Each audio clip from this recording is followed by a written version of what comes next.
what I have in front of me today is something that we would refer to as an exercise science paper. All right. Now, I've spoken about exercise science many, many times on this program, and what I thought I would do today is show you why I say the ugly things about it that I do. This was a paper that was published in 2020. The title of the paper, and this appeared in the NSCA Journal.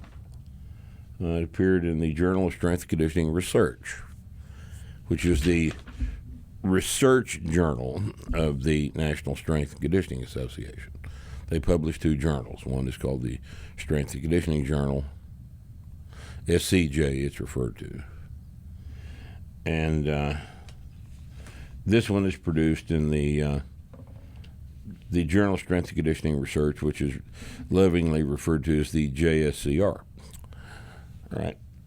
Its title, write this down, because I want you to go look this up.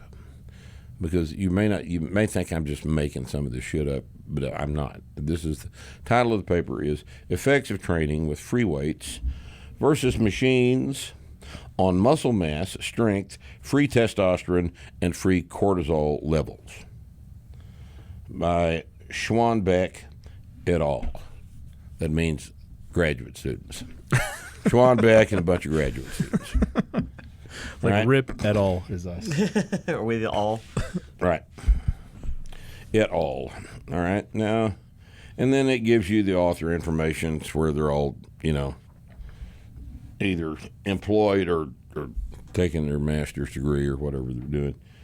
Chillebeck is the address correspondence to one of these guys. Right. Now I'm going to read you the abstract of this, and then we're gonna read through the paper together, and we're gonna talk about some of these things these guys are talking about. But in fact, I'm going to read the abstract, and then I'm going to point something out. All right.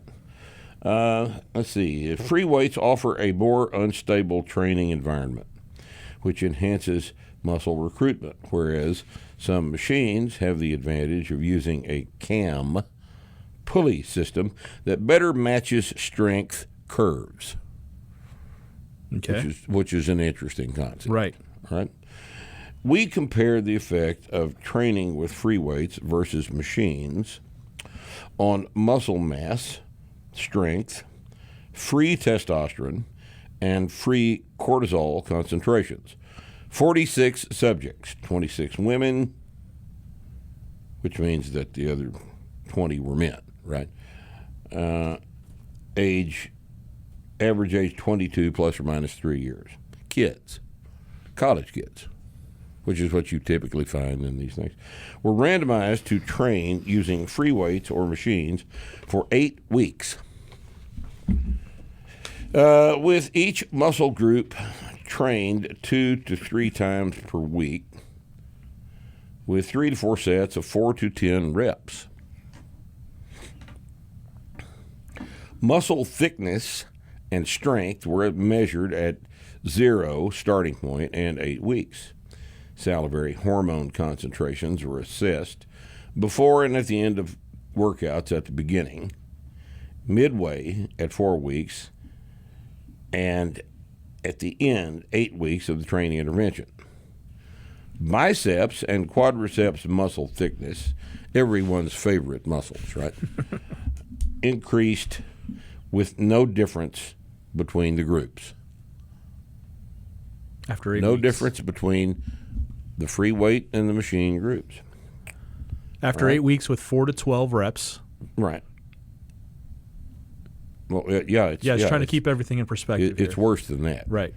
All right. There was a group times time interaction for machine bench press strength, P level of 0.05, with the machine group increasing more than the free weight group, 13.9% versus 8.6%. free weight, that's the machine group, got stronger than the Right. free weight group. As measured by As measured by, the machines, yes. the weight on the machines. With note, a free weight bench and bench press and squat, and Smith machine squat strength increased in both groups, 11 to 19%, with no difference between groups. Men in the free weight group had a greater increase in free testosterone.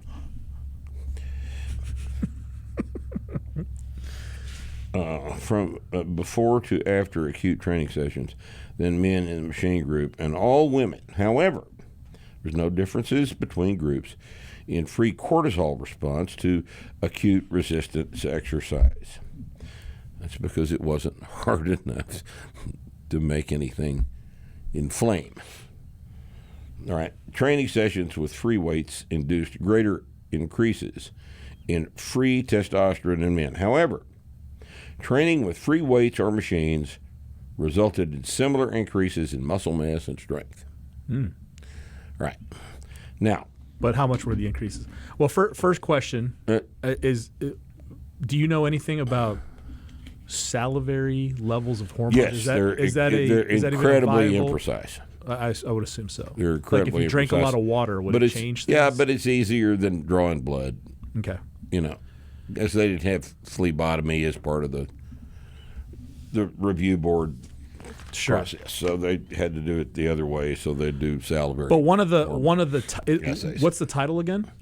Title of the paper is Effects of Training with Free Weights versus Machines on Muscle Mass, Strength, Free Testosterone, and Free Cortisol Levels. Yeah, so that's a first problem right there. If the title of the paper involves hormones, why would you choose what I would assume is the least reliable method of testing hormones? Because it is cheaper Of course, right.